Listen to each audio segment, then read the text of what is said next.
Sometimes the greatest kindness comes when we have nothing left to lose. Sometimes saving others becomes the way we save ourselves. 58-year-old Anya lives alone in a mountain inn. Her husband gone, her son lost to war. When she finds 3 dying vampires in the snow, she does what her heart tells her. She brings them inside and nurses them back to health. The next evening, the alpha vampire king appears at her door. He doesn't come for revenge. He comes to thank her.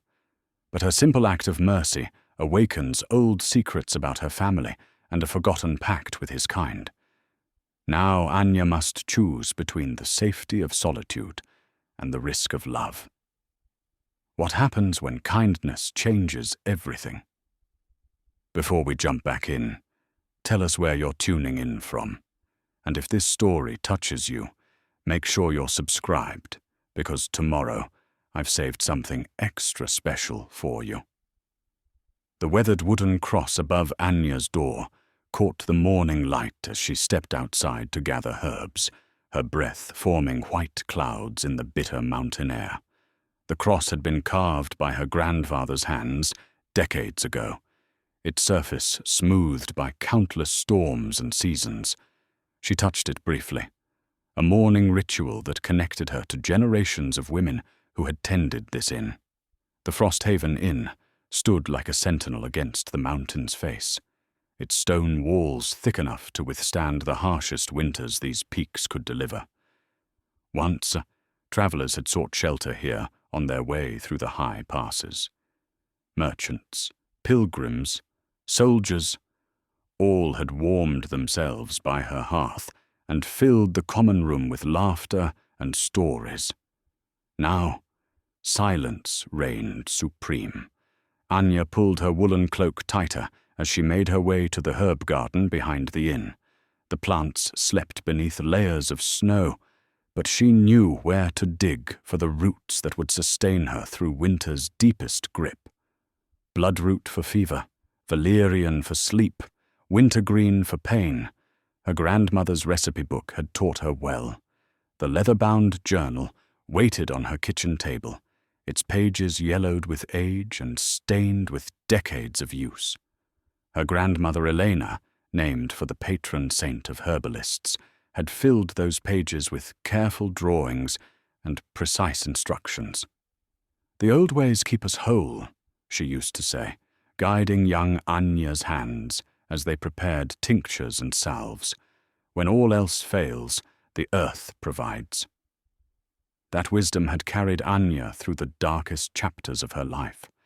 When fever took her husband Victor in their 3rd year of marriage, she had fought death with every remedy in that book. When their infant daughter followed him to the grave despite Anya's desperate efforts, the herbs had been her only companions in grief. And when their son Dmitri left for war at 19, promising to return with tales of glory and gold in his pockets, the garden had given her purpose when hope grew thin. 7 years. 7 years since Dmitri had kissed her. Goodbye, and marched down the mountain path with the other young men from the valley. The letters came sporadically now, blood-stained pages that spoke of battles in distant lands, of brothers lost, and causes that seemed less noble with each passing season.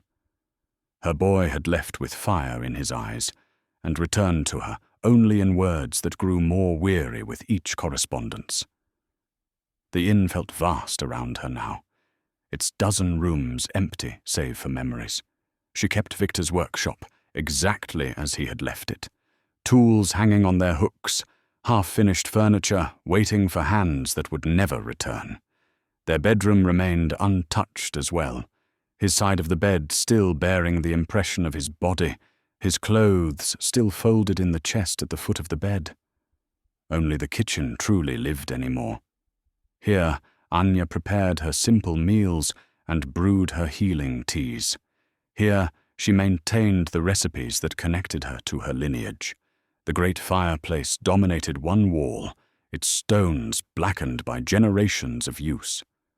Above the mantel hung portraits of the women who had come before her, stern faces with kind eyes, each holding some token of the healing arts. The village below had shrunk as well. Where once 50 families had called the valley home, perhaps 15 remained. The young left for the cities, seeking fortunes that the mountains could no longer provide. The old held on with stubborn pride, too rooted to transplant themselves elsewhere. Father Mikhail still rang the church bells each Sunday, though his congregation dwindled with each passing winter. The blacksmith still worked his forge, though his customers came less frequently. The baker still needed her bread, though she made smaller batches now. They called her the herb woman, these remaining souls. When their children fevered or their joints ached with age, they climbed the winding path to her door. She never turned anyone away, though payment came irregularly and in forms other than coin. A basket of eggs here, a cord of firewood there, sometimes nothing but grateful tears and whispered prayers. The isolation suited her, or so she told herself. In solitude, she could remember Victor's laugh without having to explain her sudden tears. She could speak to Dmitri's letters as if he sat beside her at the kitchen table. She could tend her garden and brew her remedies without the weight of others' expectations pressing down upon her shoulders. But lately, something had shifted in the mountain's mood. The wind carried different voices now, whispers that seemed almost like words in languages she didn't recognize. Animals behaved strangely, deer venturing too close to the inn, wolves howling in patterns that sounded almost like songs.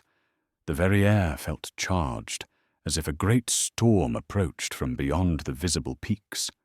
Her grandmother's journal spoke of such times. Hidden among the recipes for common ailments were stranger entries, written in a different hand and faded almost beyond. Reading.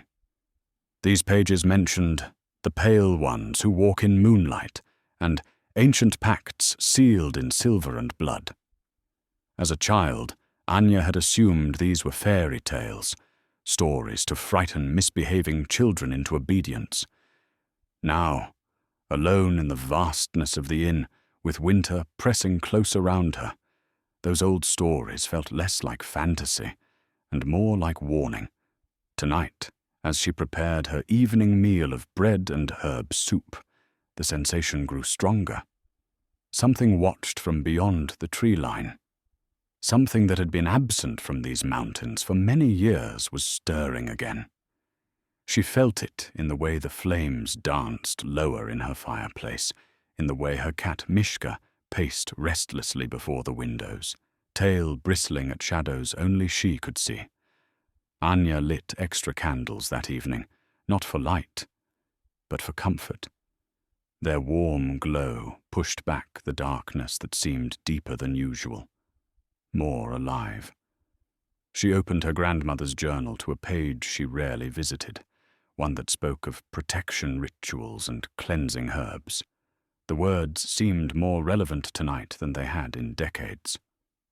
When the old darkness stirs, the faded script read, remember that light comes from within.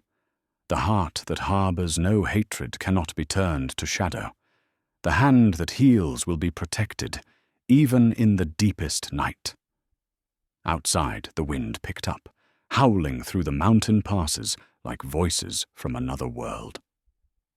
Anya pulled her shawl closer and settled deeper into her chair by the fire. Whatever approached on this strange night, she would meet it as her grandmothers had taught her, with courage, wisdom, and an open heart. The wooden cross above her door stood firm against the storm, as it had for all the years of her family's guardianship. Tonight, she felt the weight of that responsibility more keenly than ever before. The inn had sheltered travelers for generations. Whatever came seeking refuge, she would not turn away. In the distance, something howled, not quite wolf, not quite human, but something caught between the two. Anya closed the journal and rose to check her door. The cross caught the firelight, its carved surface seeming to pulse with an inner warmth. "Let them come," she whispered to the night. "These old walls have weathered worse storms than this."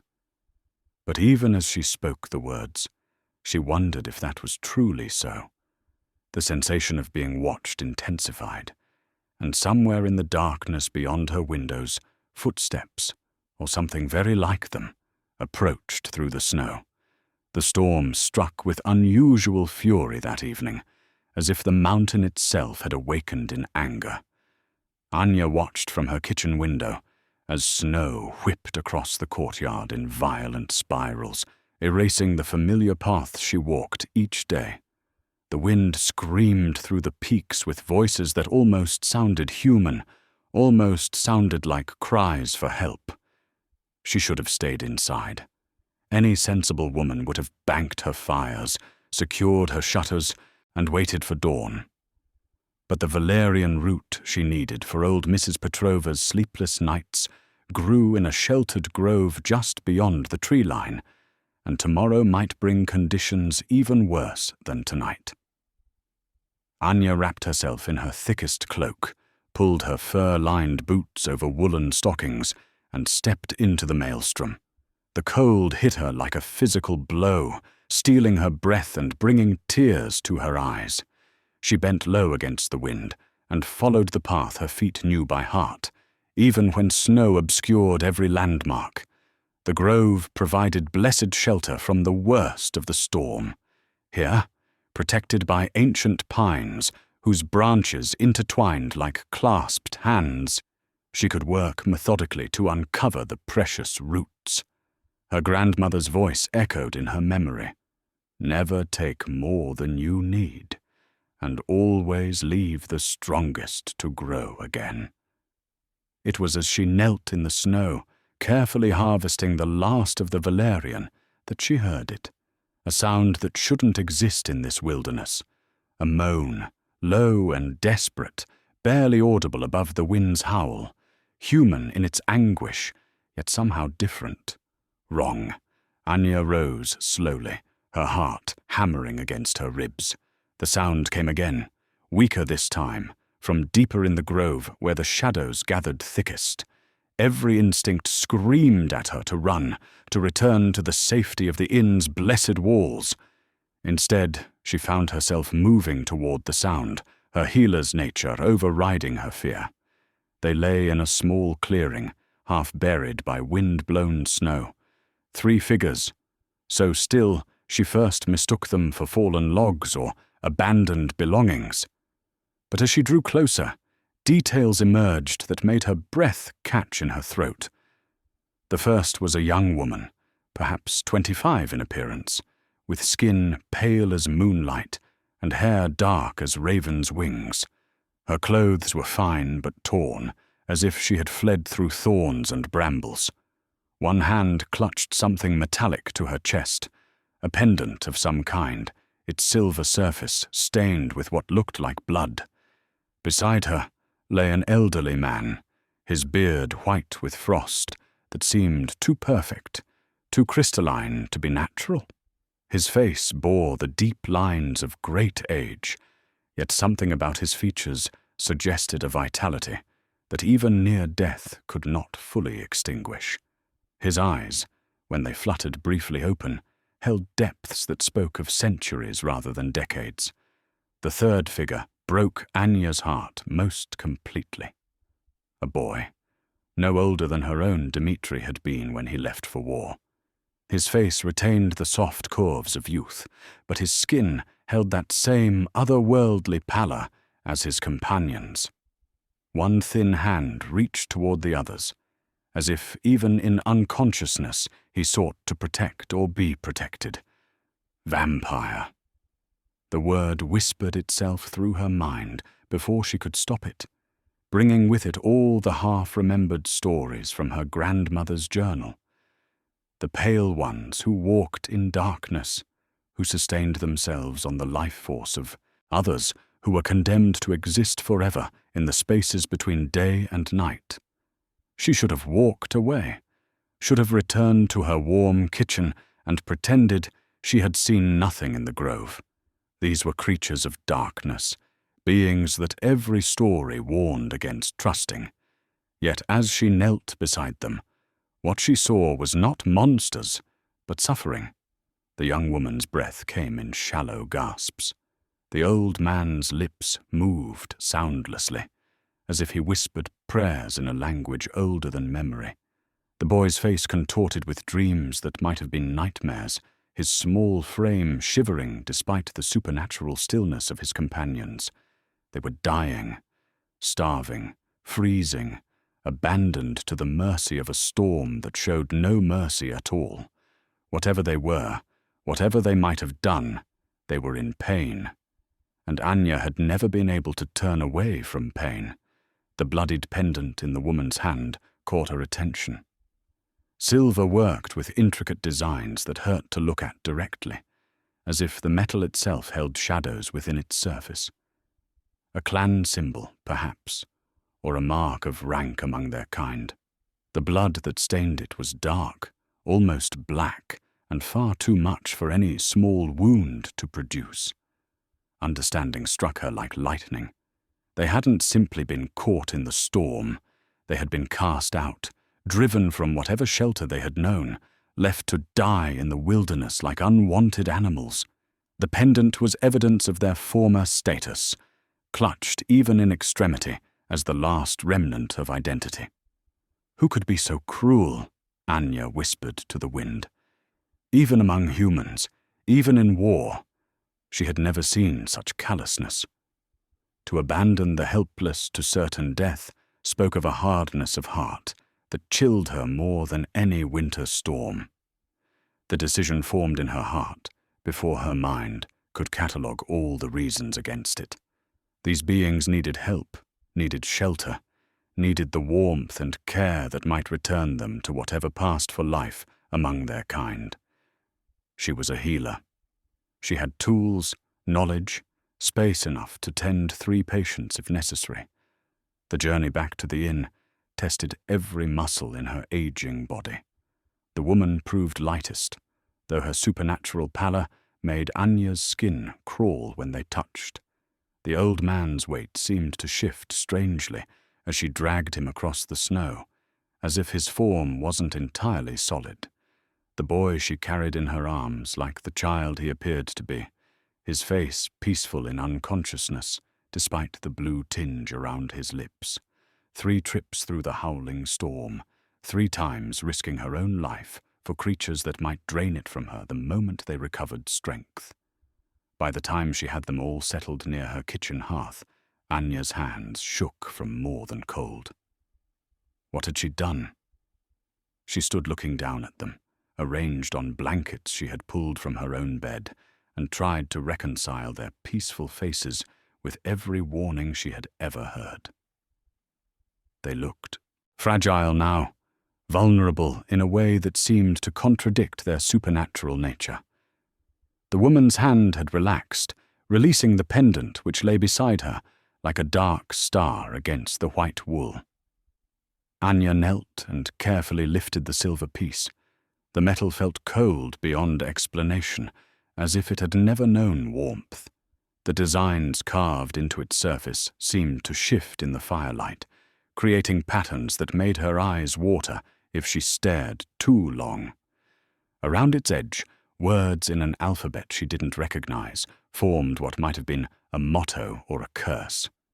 She set the pendant on her kitchen table and turned to the more practical matter of treating her unexpected patients. Her grandmother's journal had never included instructions for tending vampires, but the principles of healing remained constant. Warmth, nourishment, care, these were universal needs among the living. The bloodroot tea she prepared was stronger than any she had ever brewed for human patients.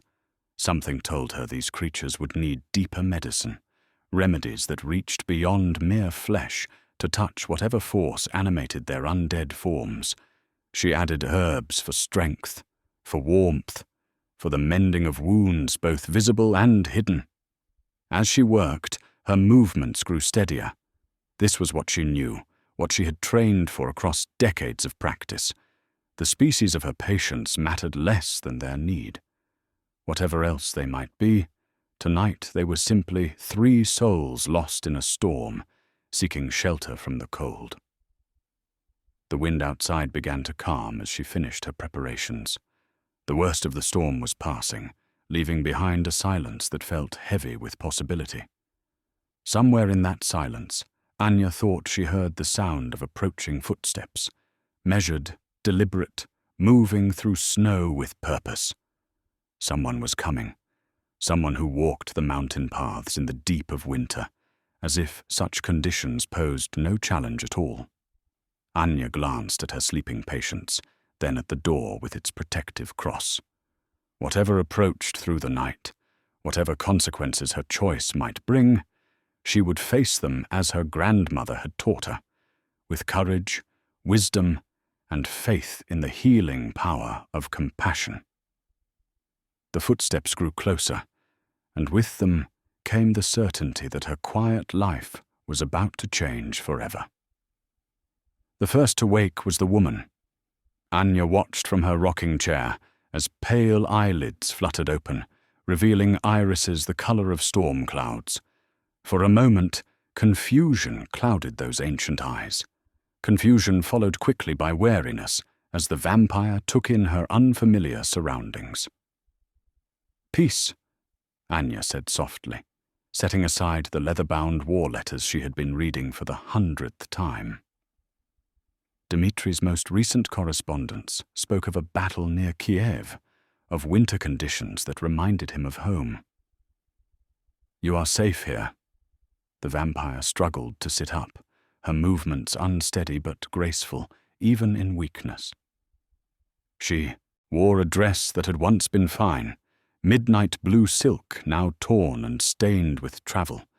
Her dark hair fell in tangled waves around shoulders that bore the bruises of rough handling. "You helped us," the woman said, her voice carrying an accent that suggested origins far from these mountains. "Why?" "Because you needed help." Anya rose to pour a cup of the bloodroot tea she had kept warming near the fire. "My name is Anya. This is my inn." "Elena." The vampire accepted the cup with hands that trembled slightly. "Elena Volkov." She sipped the tea, and surprise flickered across her features. "This is remarkably good. You understand our needs." "I understand suffering," Anya corrected. "The rest I learned as I went along." Elena's eyes moved to her companions, still deep in healing sleep. The elderly man's breathing had steadied during the night, while the boy had stopped the restless movements that spoke of nightmares. "They live. They recover. As do you, though more slowly than I expected. We were starved." Elena's voice hardened with remembered pain. "Not just for blood, but for hope. When one's own kind declares you worthless, the soul begins to believe it." Anya settled back into her chair, close enough to tend her patients, but far enough to avoid crowding. "What did you do to earn such treatment?" A bitter laugh escaped Elena's lips. "I refused to kill children." Marcus questioned our king's increasingly harsh laws. "Thomas," she looked tenderly at the sleeping boy. "Thomas was guilty only of being my adopted son. They punished a child for your choices. Among our kind, compassion is seen as weakness, questioning authority as treason. We were stripped of our clan protections and driven into the wilderness to die." Elena's fingers found the silver pendant where it lay on the table beside her. "This was my mother's, a symbol of our noble line, reduced to bitter irony." Anya studied the pendant more closely in the morning light. The intricate metalwork seemed to pulse with its own inner darkness, and the symbols carved around its edge held an alien beauty that spoke of craftsmanship from another age. "How long since you fed properly?" 3 weeks, perhaps 4. Time blurs when one is dying slowly. Elena set down her empty cup. "We sustained ourselves on what small creatures we could catch, but it was never enough. We grew weaker each day." The old man stirred at the sound of their conversation. His eyes opened with the sharp awareness of one accustomed to danger, taking in his surroundings before focusing on his companions. "Elena? The boy? We live, Marcus. This woman saved us." Marcus struggled to sit up, his movements betraying centuries of accumulated weariness. His beard was white as fresh snow, but his eyes held the depth of ages. "I am Marcus Petrov," he said formally, inclining his head to Anya. "Once an elder of the Northern Court, now merely a grateful recipient of unexpected kindness." "There is no merely about it," Anya said, rising to prepare another cup of tea. "In my experience, gratitude is among the rarest of virtues. You speak as one who has seen much of the world's darkness." "Enough." Anya handed him the steaming cup. "I have buried a husband and daughter, watched my son march away to war, seen my village emptied by time and hardship, but I have also seen enough goodness to keep faith in its existence." Marcus sipped the tea thoughtfully. "This brew, it touches more than the body. How do you know such preparation?" "My grandmother's journal. Recipes passed down through generations of healing women." Anya glanced at the worn book where it lay open on her kitchen table. "She wrote of many things, including remedies for ailments I thought purely mythical." "Your grandmother was wise beyond the ordinary," Elena observed. "Few humans understand that our kind requires more than blood to truly heal. This tea nourishes the essence that animates our forms." The boy, Thomas, woke as the others spoke, his young face confused and frightened, until he spotted Eleanor. Then relief flooded his features, followed quickly by wonder as he took in his surroundings. "Elena, where are we?" "Safe, my dear one. This is Anya, who has cared for us through the night." Thomas sat up carefully, his movements those of someone unaccustomed to his own strength. He appeared perhaps 16 in human years, but something in his eyes suggested a longer acquaintance with sorrow than his apparent age should allow. "Thank you," he said to Anya with grave politeness. "I dreamed we were dying in the snow." "You nearly were," Anya replied gently. "How do you feel now?" "Hungry," Thomas admitted, then flushed as if the confession embarrassed him. "But different hungry than before. Not the terrible emptiness." "The tea helps," Elena explained. "It sustains us while our bodies remember how to function properly." Anya prepared a third cup, noting how the boy's color improved even as he sipped the warming brew. These were not the monsters of village stories, but individuals with their own histories of love and loss.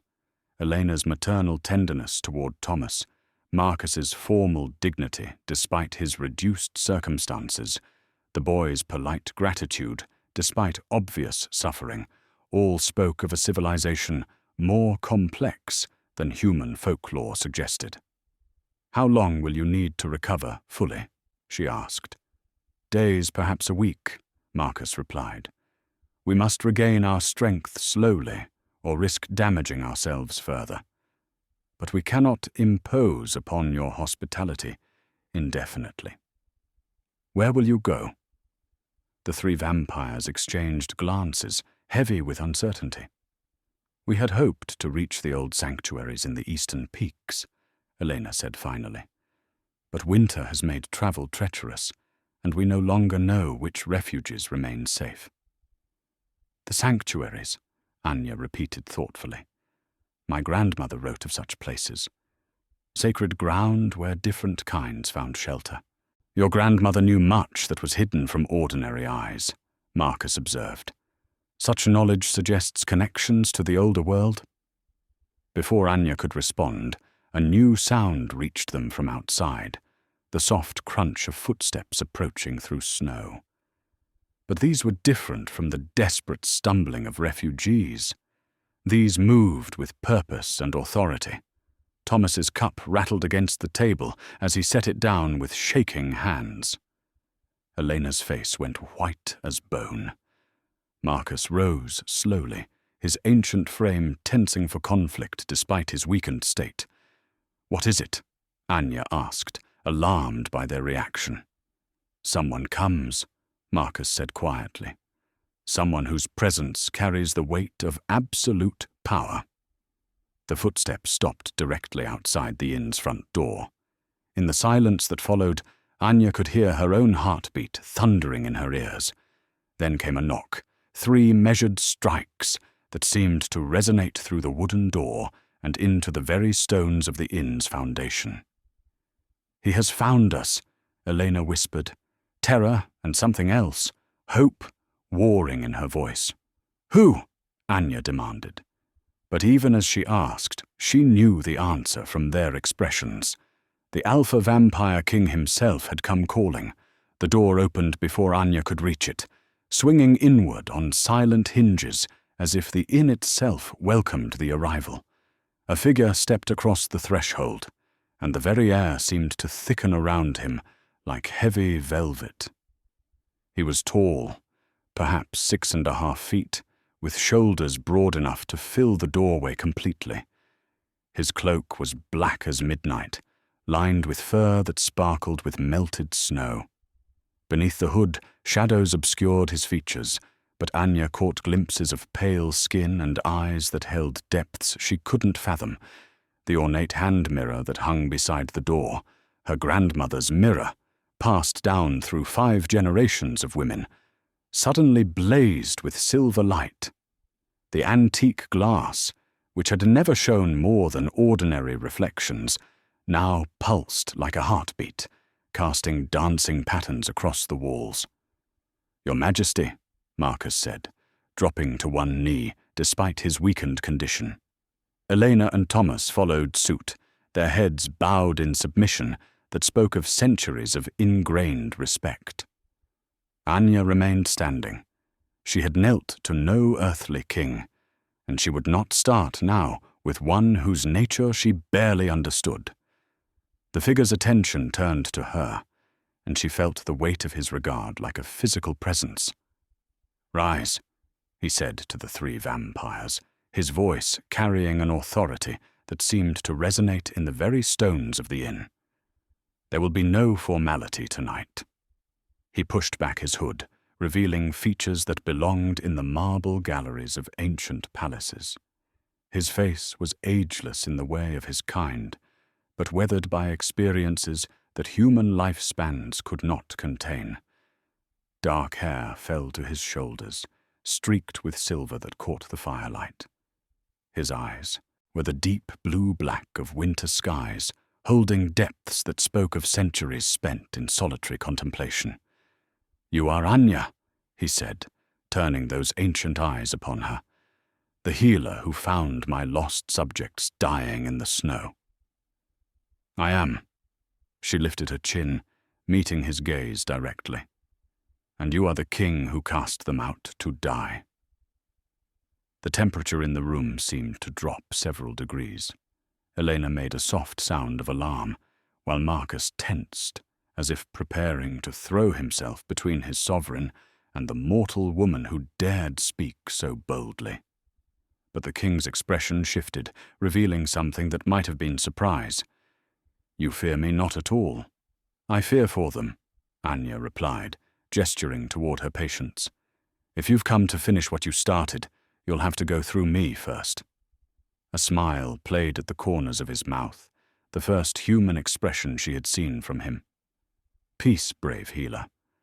I have not come as an executioner." He moved further into the room with fluid grace, his attention focused on the 3 vampires who watched him with expressions of confused hope. Elena Volkov, Marcus Petrov, young Thomas. He spoke their names like a benediction. "You live?" "Thanks to her kindness, Your Majesty," Elena said softly.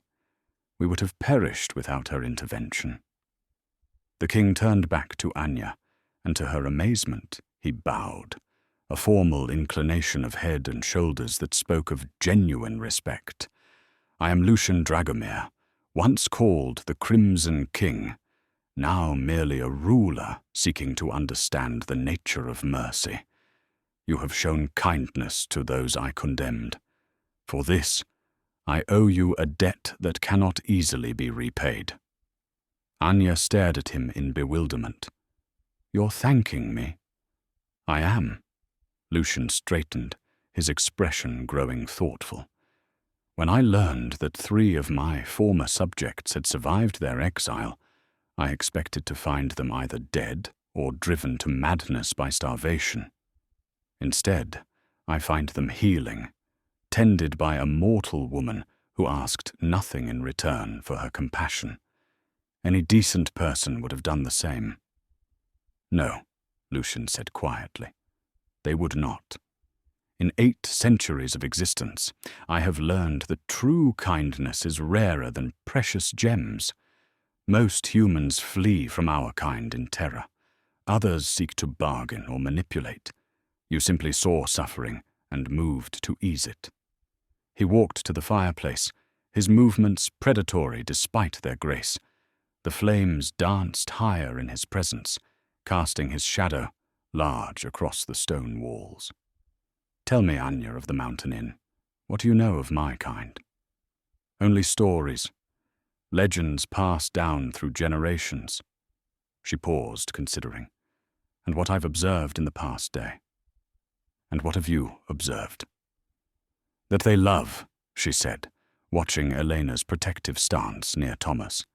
"That they feel pain, that they can be driven by principles, even when it costs them everything." Her gaze moved to Marcus. "That they are not so different from humans in the ways that matter most."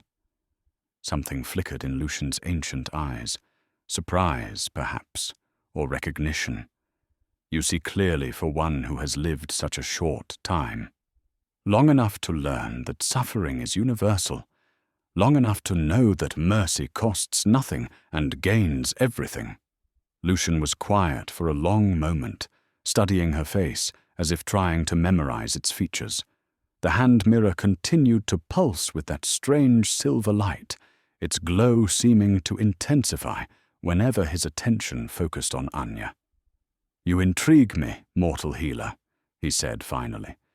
"Your lack of fear, your willingness to risk yourself for strangers, these are qualities I have not encountered in many lifetimes.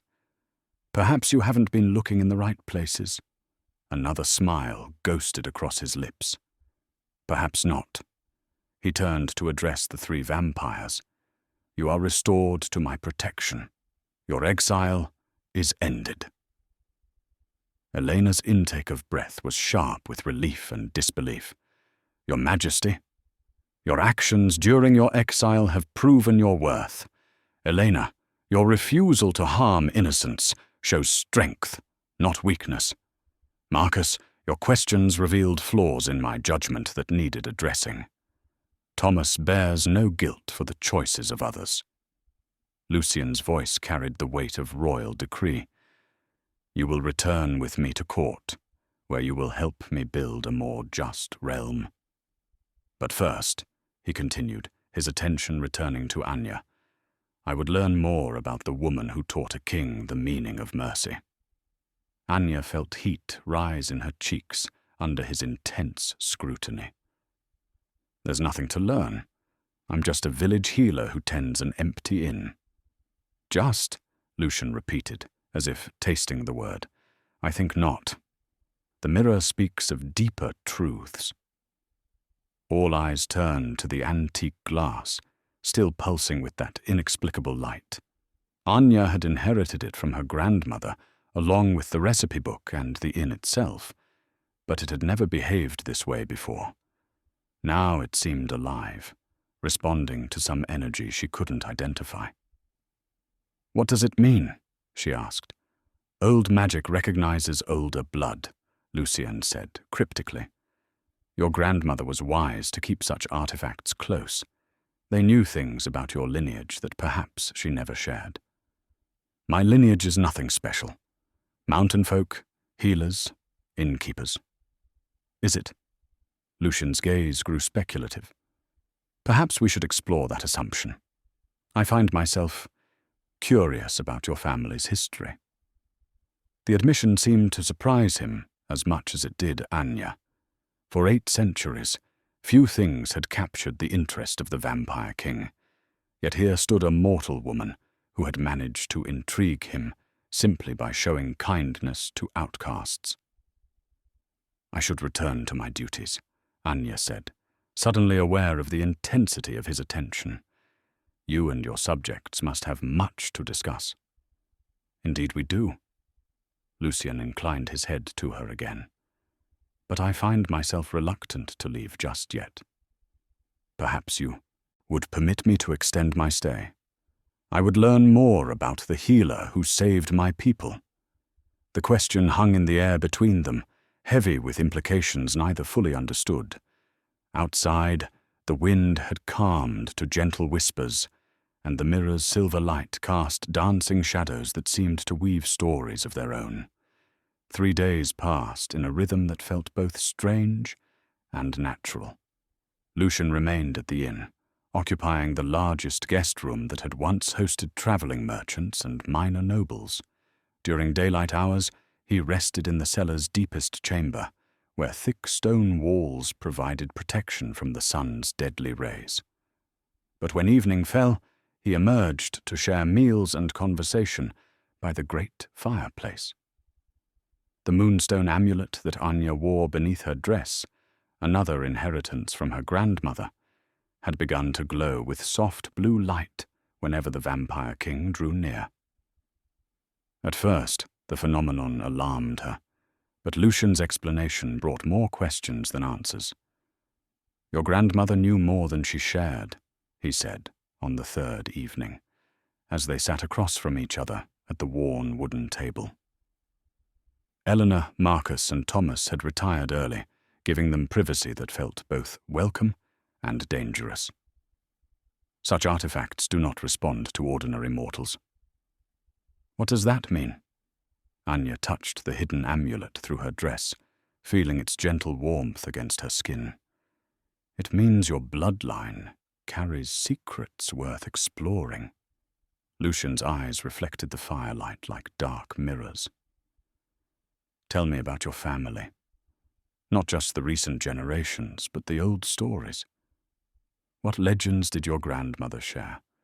Anya considered his request while pouring tea from the pot she kept perpetually warming. The herbal blend had become an evening ritual between them. Bloodroot and chamomile, honey from her own hives, a touch of something else she couldn't name that seemed to please his supernatural palate. She spoke of the time of shadows, Anya said finally. A period when different kinds lived in harmony, when the boundaries between worlds were thinner. She claimed our family had been guardians of some sort, keepers of ancient covenants. The time of shadows ended 3 centuries ago, Lucian said quietly, when fear drove my kind into hiding and humans forgot the old agreements. What else did she tell you? Stories that made little sense, about women in our line who could heal wounds that should have been fatal, who lived longer than natural lifespans should allow, about a great sanctuary that protected all who sought shelter, regardless of their nature. Anya paused, studying his face. She said I would know the truth when the time came. And do you know the truth? The moonstone's glow intensified, as if responding to the question. I'm beginning to suspect it. Lucian leaned forward, his ancient face intent. Your healing abilities. They work differently than normal human medicine. The tea you prepare sustains my kind in ways that ordinary herbs cannot. Your fearlessness in the face of supernatural danger. These things speak to inheritance beyond the merely mortal. You think I'm part vampire? The idea should have horrified her, but instead brought a strange sense of recognition. Not vampire. Something else. Something older and rarer. His fingers drummed thoughtfully against the table. In the early days of my rule, there were hybrids, children born of unions between vampires and mortals blessed with ancient magic. Most died young, unable to balance the conflicting natures within them, but those who survived became bridges between worlds. What happened to them? They faded into legend, intermarried with purely human bloodlines until their gifts became dormant, waiting for the right circumstances to awaken. His gaze intensified. Circumstances like extreme stress, exposure to vampire magic, or the presence of someone whose own power could call to theirs. The admission hung between them, heavy with implication. Anya felt heat rise in her cheeks as she realized what he suggested, that his presence might be awakening something long dormant in her blood. Is that why you've stayed? To see if your theory proves true? Partly. Lucien's honesty surprised her. But mostly because I find myself drawn to you in ways I haven't experienced in centuries. Your strength, your compassion, your willingness to risk yourself for strangers, these qualities intrigue me. I'm not young or beautiful, Anya said, suddenly conscious of her lined face and greying hair. I'm not what men seek when they speak of attraction. Beauty fades, Lucien replied quietly. I have known countless women whose faces could launch wars, but whose souls held no substance. You possess something far rarer, a quality of spirit that time cannot diminish. Their conversation was interrupted by the sound of voices outside, angry voices that carried the harsh edge of fear. Anya rose quickly, moving to the window to peer through the frost-covered glass. A group of villagers had gathered in her courtyard, led by Father Michael. The priest's face was grim with righteous anger, his black robes making him a stark figure against the snow. Behind him stood a dozen men, some carrying torches despite the moon's brightness. They've come about the strange lights, Anya said grimly, and the stories spreading through the village. Lucien appeared beside her with supernatural speed, his expression hardening as he took in the scene. How much do they suspect? Enough to be dangerous. Anya's heart hammered as she recognized the gleam of silver in several hands, crosses, holy water, perhaps even blessed weapons. Father Michael has been suspicious since the night of the storm. He knows something unnatural has been happening here. I should go, Lucien said, but Anya caught his arm. No, this is my home, my responsibility. Let me handle them. They come armed with faith and silver. I will not hide behind a mortal woman's skirts. You're not hiding. You're trusting me to protect what matters to both of us. She met his gaze steadily. Your presence will only confirm their fears. Let me speak to them as a neighbor, as someone they've known their entire lives.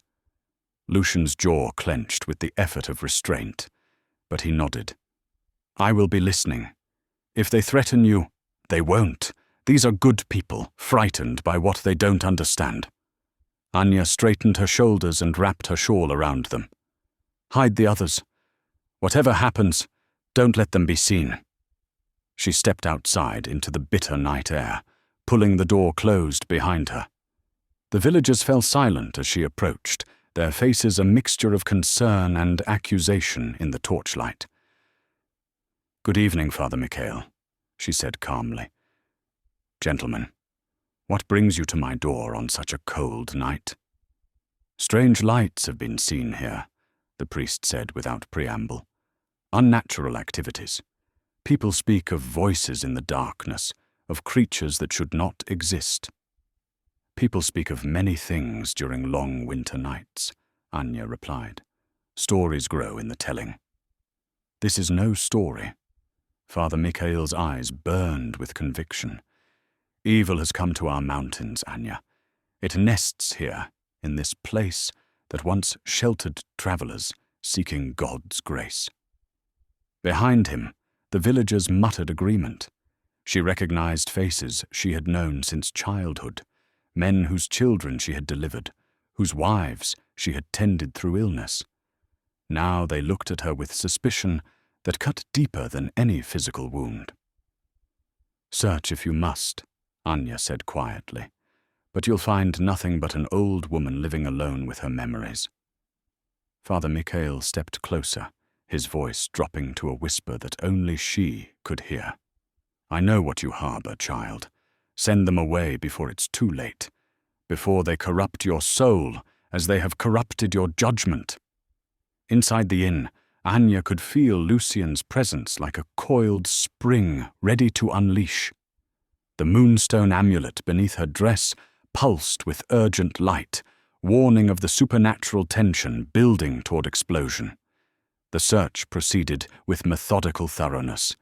Father Mikhail led his men through the inn's common areas while Anya followed, her heart pounding each time they approached a room where her supernatural guests might be hiding. The priest's eyes missed nothing. The extra cups on the table, the lingering scent of unfamiliar herbs, the way shadows seem to gather in corners where they shouldn't exist. "You've had visitors," he observed, running his finger along the rim of Lucian's teacup. The ceramic still held traces of warmth, despite the evening's chill. "Travelers sometimes seek shelter," Anya replied carefully. "The inn is meant for hospitality." "What manner of travelers venture through mountain passes in the depths of winter?" Father Mikhail's voice carried, the weight of suspicion earned through years of spiritual warfare. "What guests leave no footprints in the snow yet consume food meant for many?" Behind him, the village men shifted uneasily. These were simple folk, farmers, craftsmen, fathers worried about protecting their families. They trusted their priest's judgment in matters beyond their understanding, but the accusation hanging in the air made them uncomfortable. "Perhaps we should return home," suggested Dmitri Volkov, the blacksmith whose forge had provided much of the silver they carried. "If Anya says there's nothing here—" "There is evil here," Father Mikhail interrupted, his voice ringing with certainty. "I can feel it like ice in my bones. The very stones cry out against the abomination sheltered within these walls." As if summoned by his words, a section of the inn's interior wall chose that moment to give way. Age-weakened mortar, strained by the building's settling foundation and the unusual magical energies flowing through the structure, crumbled with a sound like distant thunder. Stones tumbled to the floor, revealing a hidden cavity behind the inn's main wall. The villagers gasped and crossed themselves as the gap widened, exposing a chamber that had been sealed for generations. Stale air rushed out, carrying the scent of old parchment and something else, something that made their primitive instincts recoil with recognition of supernatural presence. "God preserve us," Father Mikhail breathed, but his alarm transformed quickly into grim satisfaction. "The Lord reveals the hidden sins of this place." Anya stared at the opening in shock. She had lived in this inn her entire life, had explored every room and corner during childhood games, yet she had never suspected the existence of this secret space.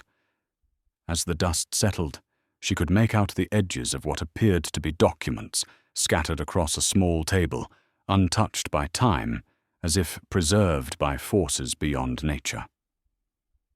"What is this place?" demanded Ivan Petrov, the miller whose family had lived in the valley for 6 generations. "What has been hidden here?" Against her better judgment, Anya found herself drawn toward the opening. Her grandmother's amulet pulsed with urgent light beneath her dress, responding to whatever magical protections had kept this chamber intact.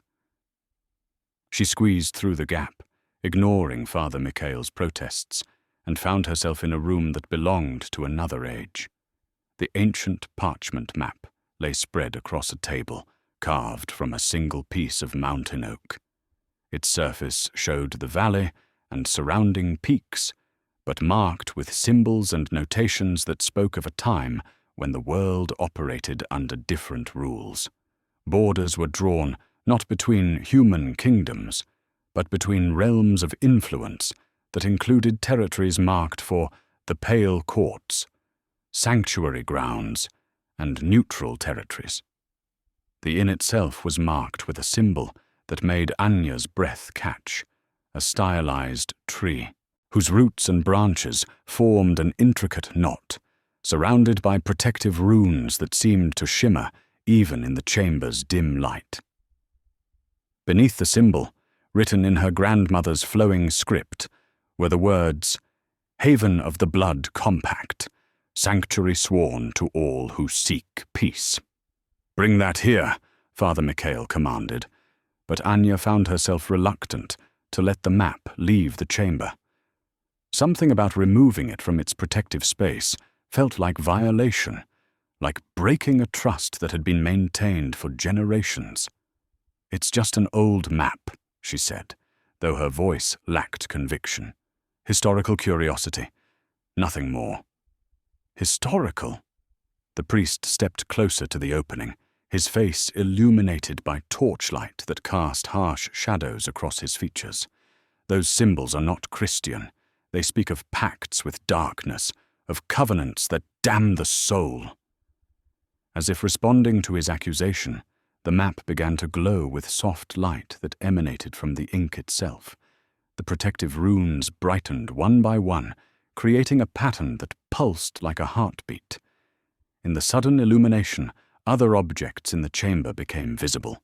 Books bound in midnight leather, vials containing liquids that sparkled with their own inner fire, and artifacts whose purposes defied easy explanation. "Witchcraft!" breathed one of the villagers. "Dark magic!" "Not dark," Anya said, surprising herself with the conviction in her voice. "Protection magic. Healing magic. My grandmother was a guardian, not a sorceress." "Your grandmother was a heretic who made compacts with demons," Father Mikhail declared. "This explains everything. Your unnatural knowledge of healing, your comfort with creatures that should terrify any Christian soul, your ability to survive alone in this cursed place." The accusation hung in the air like a physical presence. Anya felt the weight of generations of secrecy pressing down upon her shoulders, the burden of truths that her family had hidden to protect both themselves and those they served.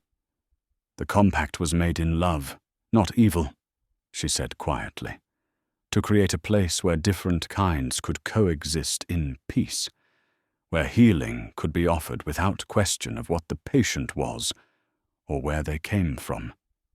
"Blasphemy!" Father Mikhail raised his silver cross, its surface catching the map's supernatural light. "You admit to harboring demons. I admit to following my grandmother's teaching, that suffering is universal, and mercy costs nothing while gaining everything." From somewhere in the inn came the sound of footsteps, measured, deliberate, moving with purpose that spoke of barely controlled power. Lucian was coming, drawn by the confrontation that threatened to expose everything he sought to protect. The villagers heard it too, their faces paling as they recognized the supernatural quality of movement that no mortal could produce. Hands tightened on silver weapons, while Father Mikhail began a prayer of protection that filled the air with the scent of sanctified oil and blessed salt. "Send them away," Anya whispered urgently, though she knew the words carried no hope. The discovery of the hidden chamber had changed everything. There could be no more pretense, no more careful misdirection. The truth was about to emerge, and with it would come consequences that might destroy the fragile peace she had fought to maintain. The ancient parchment map continued to pulse with protective light, its symbols blazing like stars against the darkness that gathered around the inn. Somewhere in that light lay the key to understanding her family's true legacy, and perhaps the path to preserving it against the storm that was about to break. The footsteps stopped just outside the inn's main door. In the silence that followed, Anya could hear the rapid breathing of frightened men and the whispered prayers falling from Father Mikhail's lips like drops of consecrated water. The ancient parchment map continued to glow with protective light, its runes pulsing in rhythm with her racing heartbeat. Then Lucian appeared in the doorway. Not the careful, controlled figure who had shared evening conversations by her fire, but something far more primal and dangerous. His eyes blazed with supernatural fury, and the temperature around him seemed to drop several degrees. Behind him, Elena, Marcus, and Thomas emerged from their hiding places, their own vampiric natures fully revealed under the stress of impending conflict. "Stand away from her," Lucian commanded, his voice carrying the authority of 8 centuries of absolute rule. The villagers stumbled backward, silver weapons trembling in their hands. "Demon!"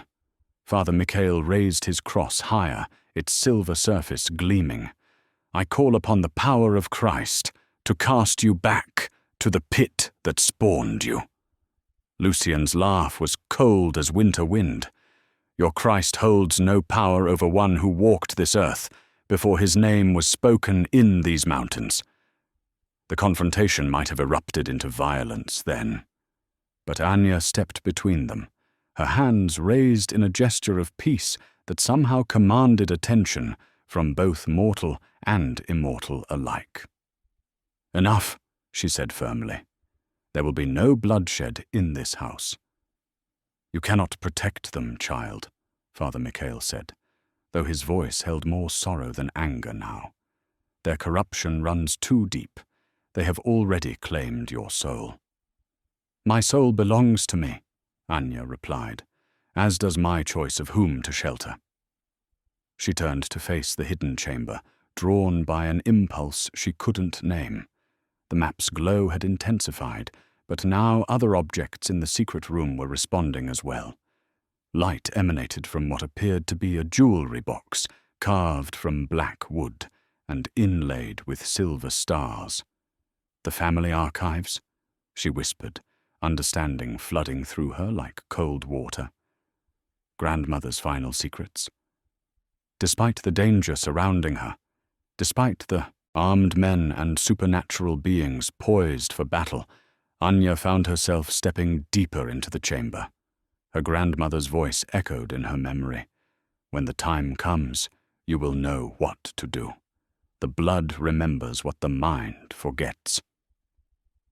The jewelry box opened at her touch, revealing contents that made her gasp. Nestled in midnight velvet lay a ruby signet ring of extraordinary craftsmanship. The stone at its center was deep as heart's blood, surrounded by intricate metalwork that seemed to shift and flow in the supernatural light. Around the band, inscribed in letters so small they were barely visible, ran an inscription in the old language. "Dragomir et Umbra, pax in perpetuum. Dragomir and Shadow, peace eternal." "Impossible," Lucian breathed behind her, his anger forgotten in the face of shock. "That ring was lost 3 centuries ago." Anya lifted the ring from its resting place, feeling its weight. Not just physical, but historical. The moment her fingers closed around the band, the world exploded into fragments of memory that weren't her own. She saw a great castle perched on mountain peaks that scraped the sky, its towers reaching toward stars that seemed closer than they should.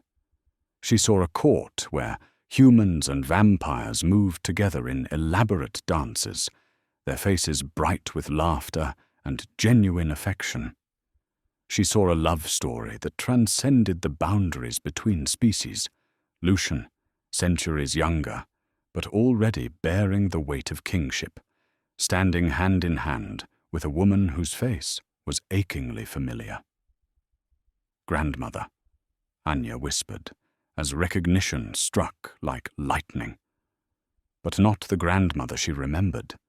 This was Eleanor in her youth, radiantly beautiful and glowing with supernatural vitality that spoke of mixed heritage. More memories flooded through her. Eleanor, pregnant with a child who would bridge two worlds. Lucian's joy at the prospect of an heir who could unite the kingdom's factions. The terrible night when everything changed. She saw the attack on the castle, saw vampires who opposed the union between their king and a hybrid turning brother against brother in civil war. She saw Elena fleeing through burning halls, one hand pressed to her swollen belly, while the other clutched the ruby signet ring, proof of her noble status and her unborn child's legitimacy. "Your grandmother was my brother Mikhail's beloved," Lucian said quietly, the pieces of a 3-century puzzle finally falling into place. "She carried his child when the revolution came. We thought both mother and baby had perished in the flames." "She lived long enough to bear my mother," Anya said, understanding flooding through her like tide returning to shore.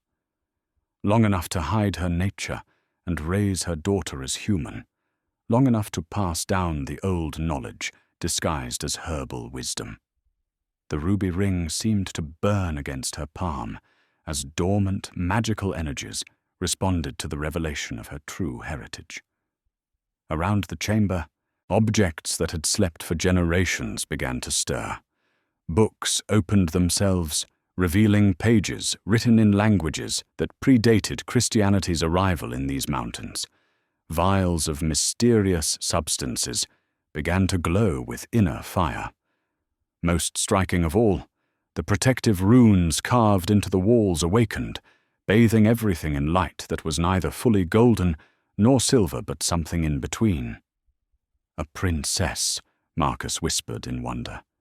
"You are vampire nobility, heir to the Dragomir line." "Impossible," Father Mikhail sputtered, though his voice had lost much of its conviction. "She is human. I've known her family for decades. Human by choice and training," Lucien corrected, "but vampire by blood and birthright." His ancient eyes burned with emotions too complex to name. "My great niece, lost to us for generations, hidden among mortals who never suspected what they harbored." Anya slipped the ring onto her finger, and the transformation began immediately. The years seemed to fall away from her face like shed skin. Her graying hair darkened to rich brown, while her weathered hands grew smooth. Most dramatically, her senses exploded into hyper-awareness. She could hear individual heartbeats among the villagers, could smell their fear sweat and the metallic tang of silver weapons, could see with crystal clarity despite the chamber's shadows. "Dear God," one of the villagers gasped, "she's changing." But it wasn't a change so much as an awakening. For 58 years, Anya had lived as a mortal woman, her supernatural heritage suppressed by her grandmother's protective magic and her own lack of knowledge.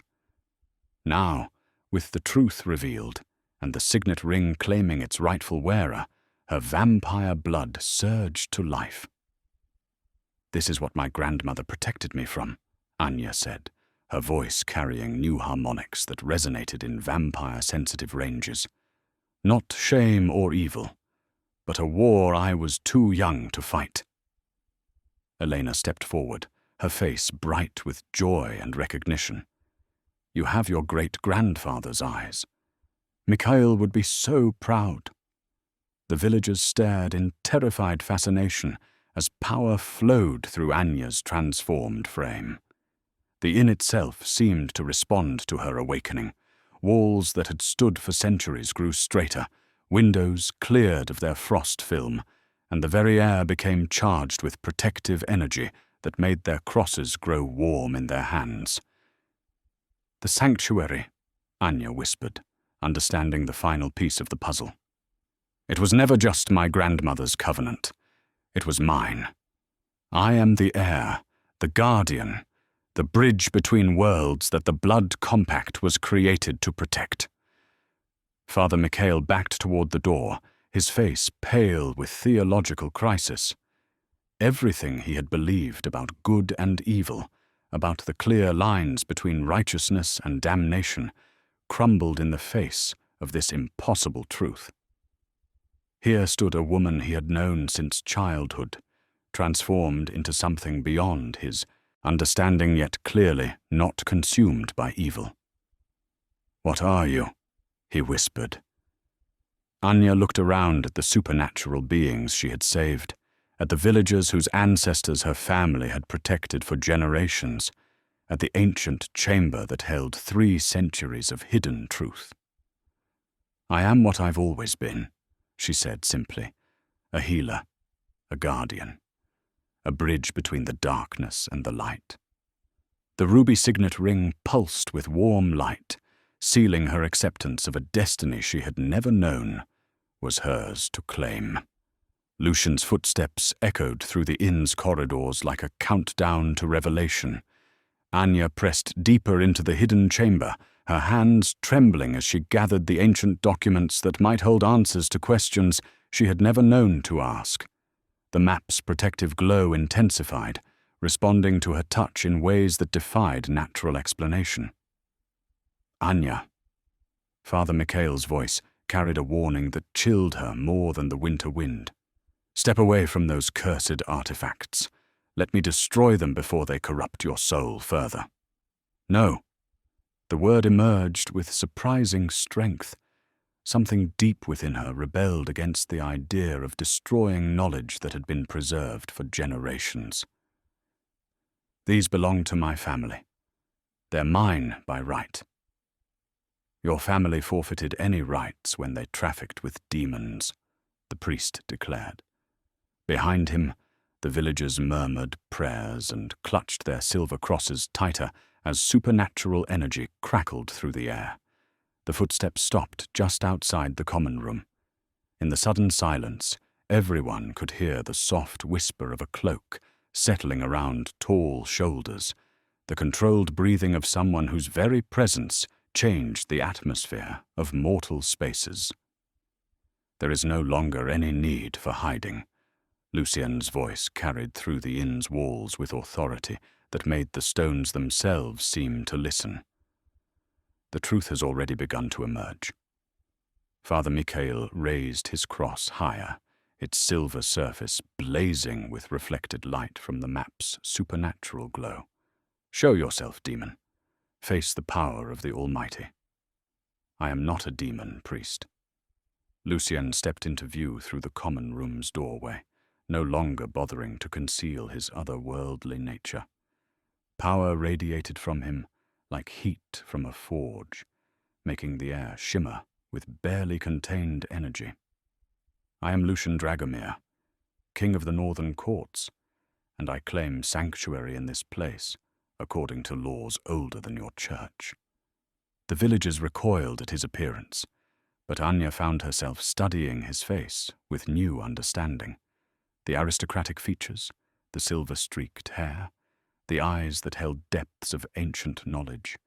Details clicked into place like pieces of a puzzle she had been unconsciously solving.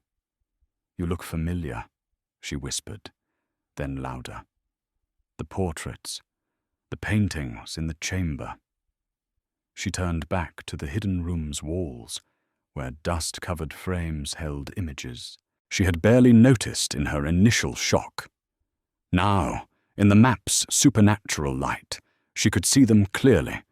Paintings of noble figures from another age, their faces bearing the unmistakable stamp of vampire aristocracy. And there, in a place of honor above the table, hung a portrait that made her breath catch. A woman who might have been Anya's twin, painted in the rich oils and formal style of 3 centuries past. The same dark hair, the same strong jaw, the same eyes that held both compassion and steel.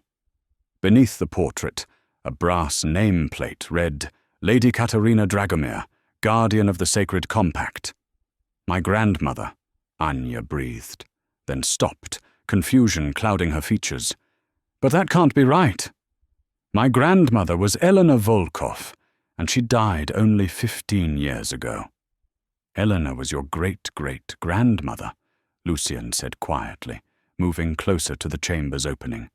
The villagers parted before him, like sheep before a wolf, their silver weapons suddenly seeming inadequate against the reality of his presence. She took the name Volkov when she went into hiding, married a human man to protect the bloodline. Katerina was your true grandmother, my brother's beloved. The ruby signet ring lay half-buried beneath other artifacts on the chamber's table. As Anya reached for it, the stone blazed with inner fire that seemed to recognize her touch. The moment her fingers closed around the ancient gold band, the world exploded into sensation and memory. Visions flooded through her mind with the force of breaking dams. She saw Katerina Dragomir standing in this very chamber, negotiating treaties between human and vampire representatives. She felt the weight of supernatural power flowing through bloodlines, the responsibility of maintaining balance between worlds that most never knew existed. The ring slipped onto her finger, as if it had been made for her hand, and with that connection came the awakening of abilities that had slept in her blood for generations. Her skin took on a luminescent quality that rivaled the moon's glow, while her eyes deepened to reflect depths of knowledge that no purely human mind could contain. "Hybrid," she whispered, understanding flooding through her like sunrise. "I'm a vampire-human hybrid." "The last of a noble line," Lucian confirmed, his voice thick with emotion she had never heard from him before.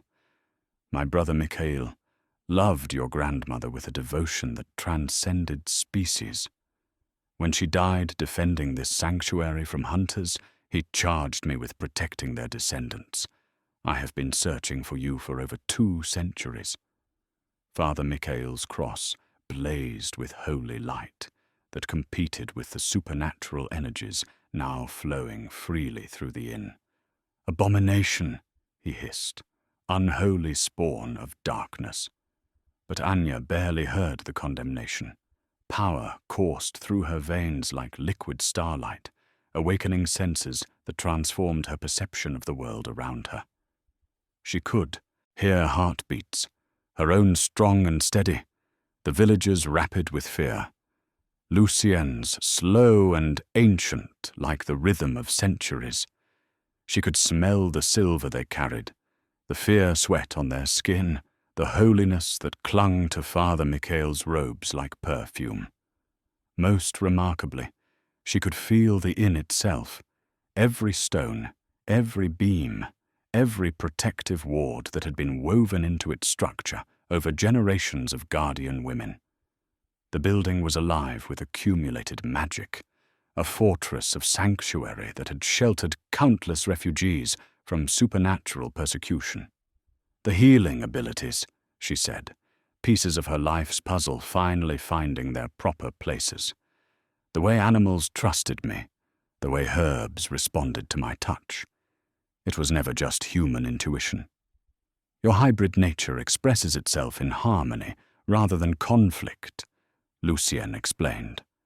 "Unlike full vampires, you can walk in sunlight. Unlike humans, you can touch supernatural forces without harm. You are a bridge between worlds, as your bloodline was always meant to be." Elena, Marcus, and Thomas had appeared in the common room, drawn by the supernatural disturbance. They knelt when they saw Anya's transformation, recognizing noble blood when it revealed itself. "Your Highness," Elena whispered. "We had no idea." "Rise," Anya said automatically, the word carrying an authority she had never possessed before. "There will be no kneeling among friends." The ruby ring pulsed on her finger, its light casting patterns across the inn's walls that seemed to tell stories of ancient alliances and forgotten peace. In its glow, she could see the truth of her family's legacy. Not traffickers with demons, as Father Mikhail claimed, but guardians of a sacred trust that had protected both human and vampire for generations. "The compact," she said, understanding flooding through her. It wasn't just about providing sanctuary. It was about proving that coexistence was possible. And you are living proof of that possibility, Lucian replied. The blood of both species flows in your veins without corruption, without madness. You are what we could all become, given time and wisdom. Father Mikhail's face contorted with rage and fear as he witnessed the transformation. This place is cursed. These creatures have seduced you into damnation. No, Anya said firmly, her new awareness allowing her to see the priest's fear clearly. This place is blessed. It has been a beacon of hope for those who had none, a refuge for the rejected and despised. If that is damnation, then I embrace it willingly. The silver weapons in the villagers' hands began to smoke and tarnish as the inn's protective energies responded to its awakened guardian. The building itself was rejecting their hostile presence, making it clear that violence would not be tolerated within its walls. Choose, Anya said to the assembled men, her voice carrying the weight of absolute authority. Accept the truth of what this place represents, or leave and never return. But you will not bring harm to those under my protection. Father Mikhail raised his cross one final time, its light flaring against the supernatural radiance that now surrounded Anya. This is not over, witch. The Church will not allow such abomination to fester in God's creation. Then the Church will learn what it means to challenge a guardian in her sanctuary, Anya replied calmly. The ruby ring blazed with promise of power that could make good on the threat. One by one, the villagers backed toward the door, their faces pale with the recognition that they faced forces beyond their understanding. Only Father Mikhail remained, his hatred burning bright as the cross in his hands. You have chosen darkness over light, he declared.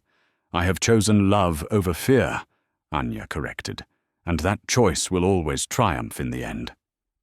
The transformation of Anya sent ripples of shock through both the supernatural and mortal worlds present in the inn. Father Mikhail stumbled backward, his theological certainties crumbling as he watched a woman he had known since childhood reveal herself as something beyond his understanding. The villagers clutched their silver weapons with trembling hands, no longer certain whether they faced evil or something far more complex. But it was the response from beyond the inn's walls that truly alarmed those gathered in the ancient chamber. From the forest came the sound of approaching hoofbeats, not the random pattern of frightened animals, but the measured cadence of riders moving with military precision through the snow. Lucien's head snapped up, his enhanced hearing catching nuances that others missed. We are not alone, he said grimly. Someone else has been watching, waiting for this moment. Through the frosted windows came the flicker of torches moving between the trees. Many torches, carried by riders who knew these mountain paths despite the treacherous conditions. As they drew closer, the distinctive gleam of blessed silver became visible in the torchlight. Crosses, weapons, armor worked with religious symbols that caught and reflected the flame. Vampire hunters, Elena breathed, her face going pale with recognition and ancient fear. A full crusade by the look of it. Marcus moved to the window, his centuries of experience reading the tactical situation with practiced ease. 20 riders, perhaps more. They move like soldiers, not village militia. Professional hunters with equipment designed specifically for our kind. The blessed silver blade that Anya had found among her grandmother's hidden artifacts seemed to pulse with anticipatory energy where it lay on the chamber's table. The weapon was unlike anything she had seen before.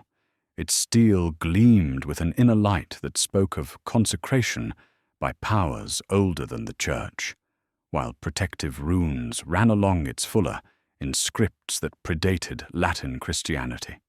They've been waiting, Lucian said, with grim understanding, watching for signs of supernatural activity, letting us reveal ourselves before moving to strike. Thomas pressed close to Eleanor's side, his young face tight with barely controlled fear. Despite his vampiric nature, he retained the vulnerability of youth, and the sound of approaching hunters triggered memories of persecution that ran deeper than conscious thought. How did they know to come tonight? Anya asked, though part of her already suspected the answer. Father Mikhail's face flushed with shame and defiance. I sent word 3 days ago, when the strange lights first appeared, when I knew that darkness had come to our valley. They are the Order of the Silver Dawn, warriors of God dedicated to cleansing the world of your kind. You called down a crusade on your own neighbors? Anya's voice carried new harmonics of power that made the priest flinch. On people you've known their entire lives. I called for salvation, Father Mikhail replied, though his conviction wavered as he looked at her transformed face. For deliverance from the corruption that threatened to consume us all. Outside, a horn sounded, 3 long, mournful notes that seemed to echo from the very stones of the mountains. It was answered by similar calls from different positions around the inn, revealing that the hunters had surrounded them completely. The signal for parley, Marcus observed. They offer terms before beginning their slaughter. Lucian's expression hardened into something that belonged in the annals of ancient wars. What terms could there be? They hunt my kind for sport and call it righteousness. Anya moved to the blessed silver blade, her transformed senses reading the weapon's properties with supernatural clarity. The metal thrummed with protective power, but also with something else, a resonance that responded to her hybrid nature, recognizing her as both wielder and potential target. There may be another way, she said slowly. This blade, it's not just a weapon against vampires. It's a tool of justice, designed to harm only those who mean evil. She lifted the blade, expecting pain or rejection from its consecrated metal. Instead, the weapon sang in her hand, its protective runes blazing with light that seemed to approve of her touch. Around the chamber, the other artifacts responded in harmony. The ancient map glowed brighter. The ruby signet ring pulsed with warmth, and even her grandmother's moonstone amulet added its light to the growing radiance. Impossible, breathed one of the villagers. The blessed blade accepts her. Because she is what she has always been, Elena said with wonder. A guardian of the innocent, regardless of their nature. The inn's front door shuddered under heavy blows, not the random assault of a mob, but the methodical attack of professionals equipped with tools designed to breach supernatural defenses. Ancient protective wards that had kept the sanctuary safe for generations sparked and hissed under the onslaught, their power beginning to weaken. We cannot fight them all, Marcus said pragmatically. Not here, not with mortal innocents caught in the crossfire. But Lucian's face showed the terrible resolve of a king prepared to die for his people. Then we make our stand worthy of song. Let them remember that they faced the Dragomir line in its restored glory. No, Anya said firmly, the blessed blade lending authority to her words. There will be no glorious last stand. Not while there's another choice. She turned to the villagers, who watched her with expressions ranging from terror to fascination. You've known me all your lives. You've brought your children to me when they were sick, your wives when they labored in childbirth. Have I ever turned anyone away? Have I ever harmed the innocent? Dmitri the blacksmith shifted uncomfortably, his silver weapon suddenly feeling heavy in his hands. No, Anya. You've always been good to us. Then trust that goodness now, she pleaded. These vampires came to me dying, exiled for showing mercy. They seek only to live in peace, to find a place where different kinds can coexist without fear. Father Mikhail struggled with theological contradictions that threatened to tear his faith apart. But the scriptures teach love, Anya interrupted. Love for the outcast, mercy for the fallen, protection for the innocent. Everything I've done tonight follows those teachings. The battering at the door intensified, accompanied now by the chanting of Latin prayers that carried the weight of absolute conviction. The vampire hunters believed utterly in their cause, seeing themselves as instruments of divine justice rather than killers driven by fear and prejudice. They won't listen to reason, Elena said quietly. The order sees only in absolutes, human and monster, sacred and profane, salvation and damnation. Then we change the nature of the conversation, Anya replied. She moved toward the hidden chamber's entrance, the blessed blade gleaming in her hand. If they want a confrontation with evil, let them face the real enemy. What enemy? Thomas asked, confusion clear in his young voice. Fear, Anya said simply. Fear that makes good people do terrible things, fear that turns neighbors into enemies, and mercy into weakness. She looked around at the assembled faces, vampire and human alike, all united now by shared danger.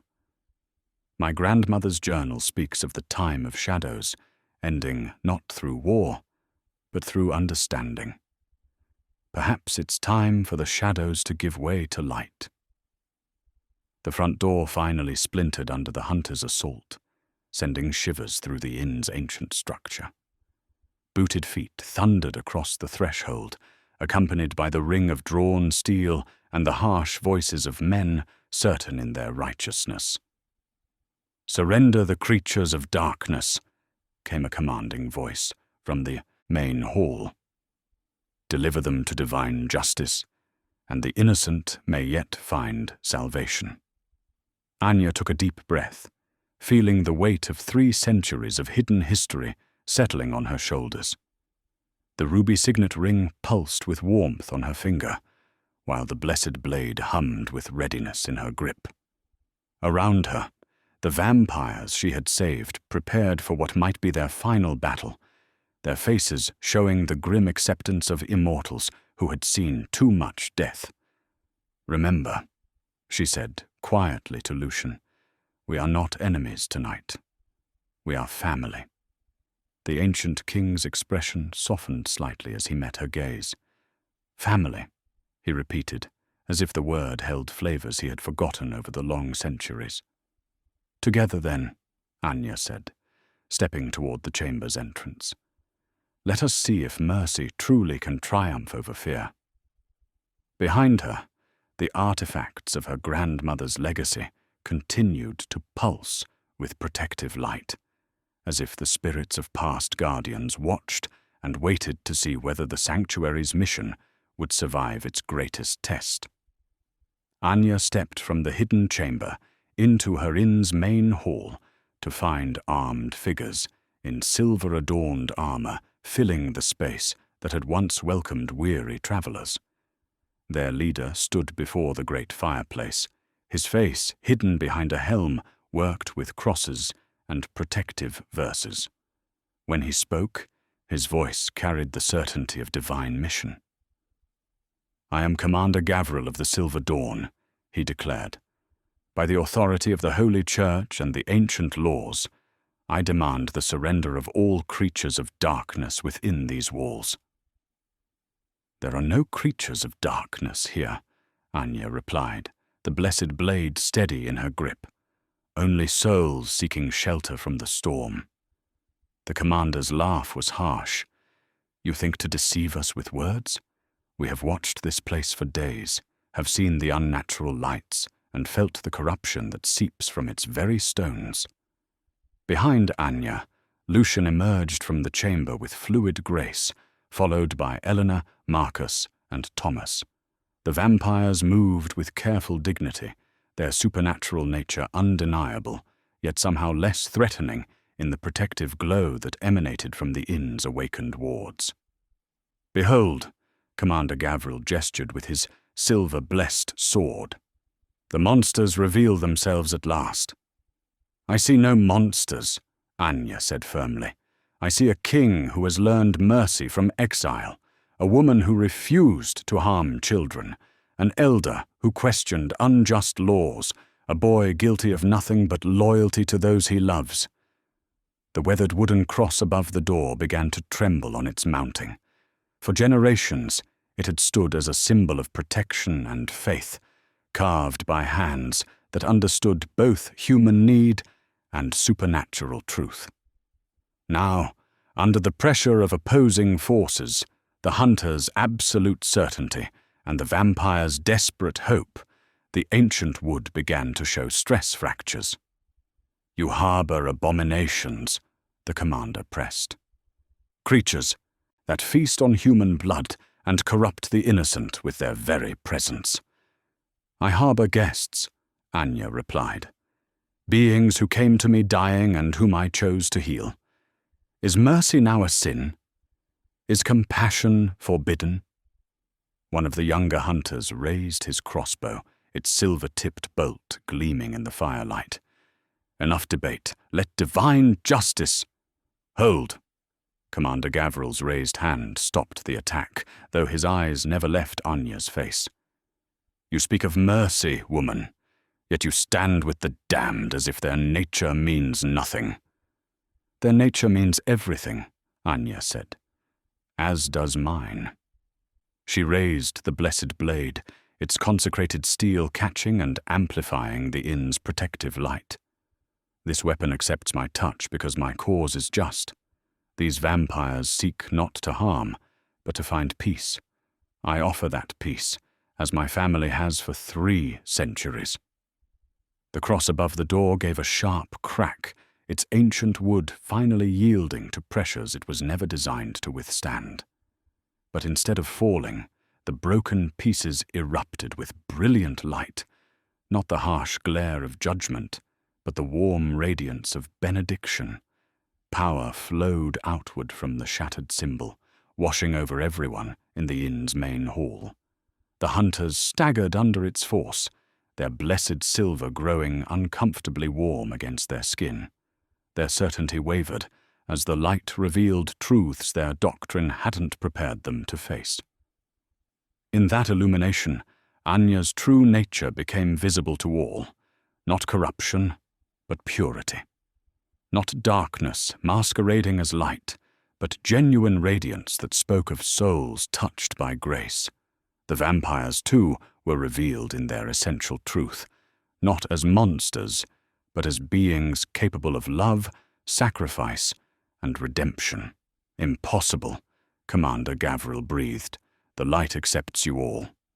"The light sees what hatred blinds us to," Anya said gently. "That mercy transcends species, that love knows no boundaries between mortal and immortal, that the true enemy is not the stranger we fear, but the fear itself." The broken cross continued to pour forth its radiance, and within that light, the inn's protective wards blazed to full power for the first time in centuries. Magical barriers that had been dormant since the time of shadows awakened with thunderous force, their energy rippling outward to encompass not just the building, but the entire valley. Thomas stepped forward, his young face bright with wonder. "I can feel it, the protection that was promised, the sanctuary that was meant to shelter all who sought peace." Elena moved to stand beside him, tears of gratitude streaming down her pale cheeks. 3 centuries of exile, and now we are welcome again. Marcus straightened to his full height, ancient dignity restored. The compact holds, the sanctuary endures. But Commander Gavril was not finished. Even as the divine light challenged his preconceptions, his training reasserted itself. "Deception," he snarled. "Glamour and illusion, meant to corrupt our souls." He raised his sword, its blessed silver now burning his hands as it rejected his hostile intent. I will not be swayed by supernatural trickery. The inn itself seemed to hold its breath as the moment of ultimate choice arrived. Would fear triumph over understanding, or could even the most hardened heart be touched by truth? The shattered sanctuary cross blazed brighter, its light reaching toward every soul present and asking the question that would determine all their fates. What do you choose, hatred or hope? Commander Gavril's sword blazed with hostile fire as he advanced, his faith twisted into a weapon of righteous destruction. Behind him, his hunters wavered, some beginning to lower their weapons as the sanctuary's light revealed truths their hearts recognized, even if their minds resisted. "You will not corrupt my mission," the commander snarled, raising his blade toward Lucian. "The monster dies tonight, and with him, this plague of sympathy for the damned." Lucian stepped forward to meet the attack, his own supernatural strength flowing back as the inn's protective wards recognized him as kin to its guardian. But before their weapons could clash, Anya moved between them with speed that surprised even her transformed nature. "No more blood," she said firmly. "No more death in the name of righteousness or revenge." Commander Gavril's blade descended toward her with killing force, but the blessed silver sword in her hands rose to meet it. When the weapons touched, light exploded between them. Not the harsh glare of conflict, but something deeper and more transformative. The crystallized tear of the mountain, hidden in the sanctuary chamber for centuries, responded to the desperate need for healing that filled the air. The magical gem, formed from generations of grief and hope, began to resonate with power that transcended the boundaries between human and supernatural, sacred and profane. Wave after wave of healing energy poured from the crystal, amplifying Anya's hybrid abilities beyond anything she had imagined possible. The power flowed through her transformed nature, seeking not to destroy but to restore, to heal the fear that poisoned hearts, to mend the wounds that generations of mistrust had carved into souls both mortal and immortal. Commander Gavril staggered under the assault of pure compassion, his sword falling from hands that suddenly shook with more than battle fury. The healing wave struck him like a physical blow, forcing him to confront memories he had buried beneath layers of doctrine and duty. She saw them all in that moment of connection. The young man who had lost his family to a rogue vampire's hunger, who had joined the Silver Dawn, not from hatred, but from a desperate need to prevent others from suffering as he had.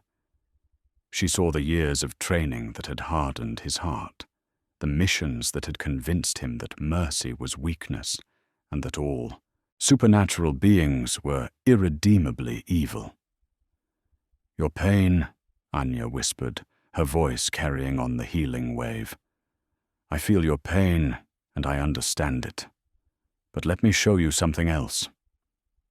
Through their connection, she shared her own memories, Victor's gentle hands as he taught her to tend their garden, her daughter's laughter before fever claimed her, Dimitri's proud face when he left for war. She showed him Eleanor's maternal love for Thomas, Marcus's scholarly wisdom, Lucian's centuries of lonely rule, and his growing understanding of mercy's true value. "They are not your enemy," she said softly. "Fear is the enemy. Hatred is the enemy. The certainty that different means dangerous." The crystallized tear's power reached beyond the combatants to touch every soul in the inn. The vampire hunters felt their blessed silver growing cool and comfortable against their skin as the weapons recognized the absence of true evil. The village men who had followed Father Mikhail began to see their neighbors, Anya herself, not as corrupted by darkness, but as touched by a light they had never learned to recognize. Even Father Mikhail, felt the healing touch, his rigid theology cracking open to admit possibilities that his training had forbidden. In the crystal's radiance, he saw not heresy, but a deeper truth, that the divine worked through many forms, that salvation could come wearing faces he had been taught to fear. "This is impossible," Commander Gavril gasped, but his voice held wonder rather than denial. "The light, it shows me truth," Lucian said gently, lowering his own defensive stance. "The truth that fear has hidden from you for too long." Elena stepped forward, her face bright with compassionate understanding. "You have suffered as we have suffered, lost as we have lost, but loss need not become hatred."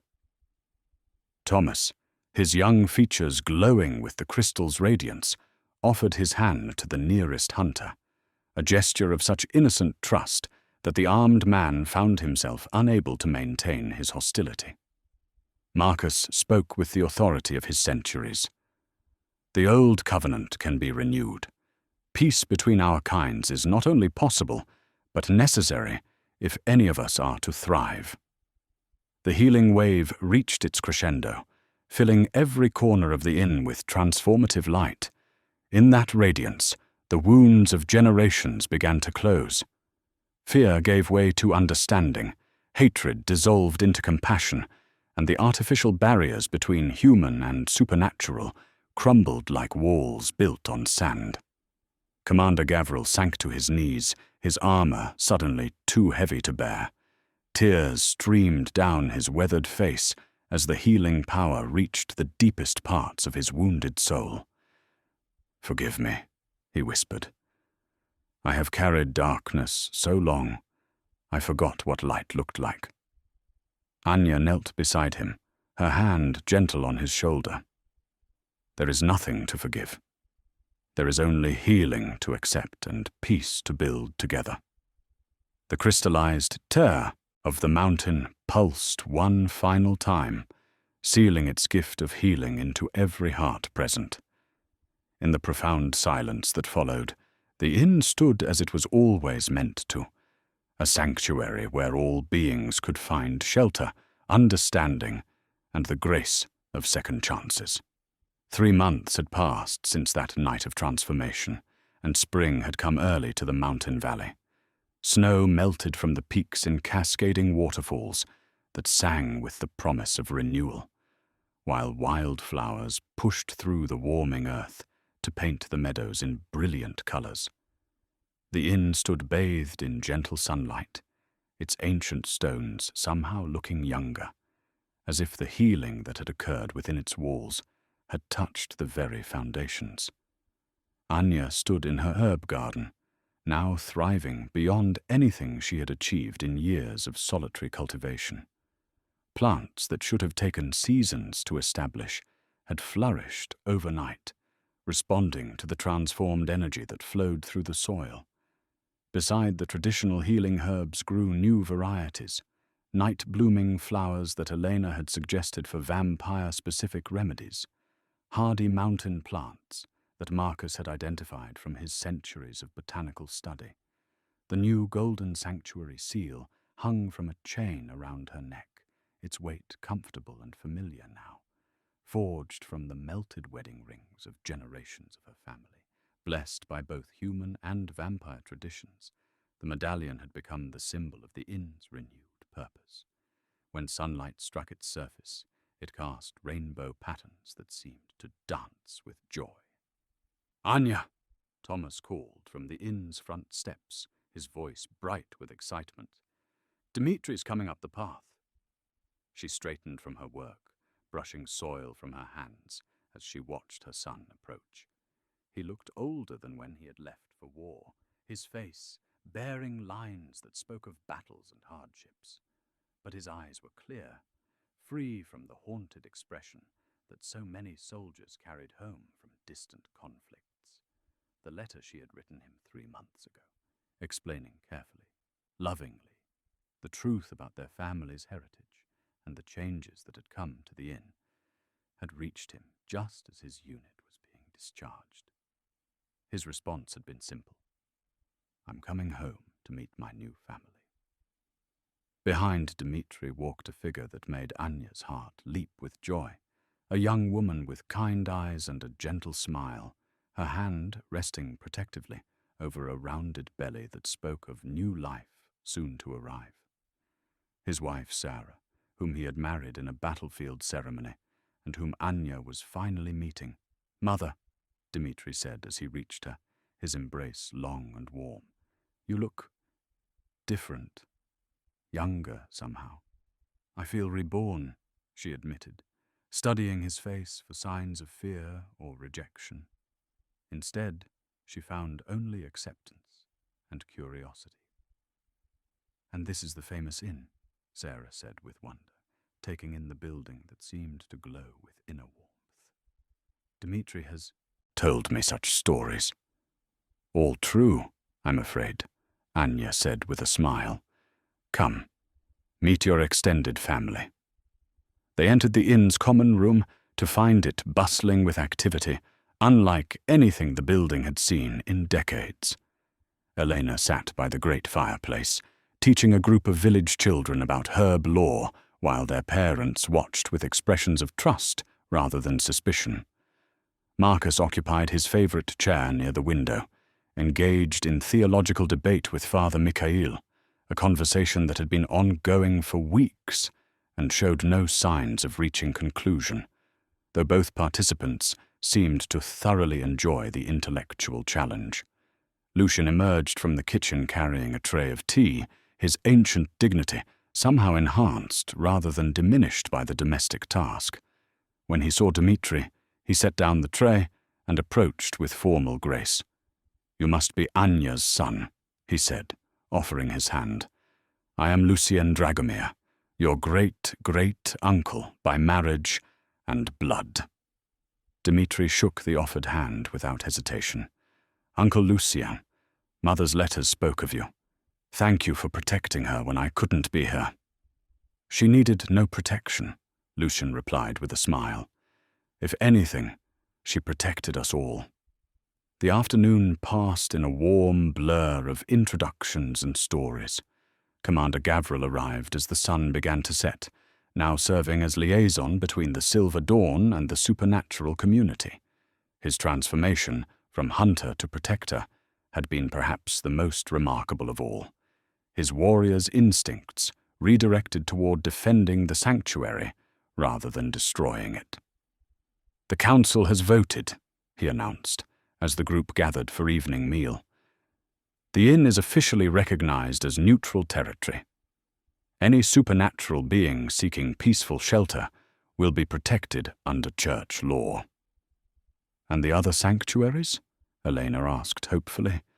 Being restored across the continent, your example here has inspired changes that will take generations to fully realize. As night fell, the inn's new family gathered around the great table that had been extended to accommodate their numbers. Humans and vampires shared the evening meal, their conversations weaving together like threads in a tapestry of acceptance and understanding. Anya looked around at the faces illuminated by candlelight. Lucian's ancient wisdom softened by newfound purpose. Elena's maternal joy as she watched Thomas thrive in safety. Marcus's scholarly excitement as he documented their historic reconciliation. She saw Dmitri's wonder at the family he had gained, Sarah's peaceful contentment as she prepared to bring new life into a world more accepting than the one she had known.